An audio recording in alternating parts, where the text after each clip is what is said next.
महिला सशक्तिकरण दिगरे सबुठारु बड़ योजनार शुभारंभ। ट्रेनिंग बेले भी मिलिब दरमा। महिलांक पई खुशी खबर आनिले माननीय प्रधानमंत्री नरेंद्र मोदी। जानिबा संपूर्ण खबर ता पूर्व वीडियो को लाइक और चैनल को सब्सक्राइब करनथिले एबे ही सब्सक्राइब करी पाखरे आसुथिबा घंटी चिन्ह को दबाई दियंतु। आज ठारु आरंभ होला LIC रो बीमा सखी योजना। प्रधानमंत्री नरेंद्र मोदी को हरियाणा गस्त काल रे एही नवा योजनार शुभारंभ करा जायछि।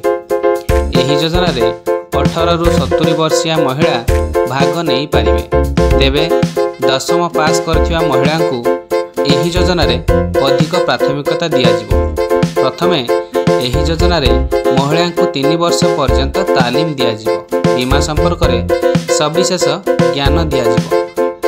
ट्रेनिंग पर सेमानंको LIC एजेंट रूपे नियुक्ति दिया जिवो। सेही परि स्नातक करिथिबा महिला को डेवलपमेंट पेमेंट ऑफिसर भाव में काम करने को सुजोग मिलिबो।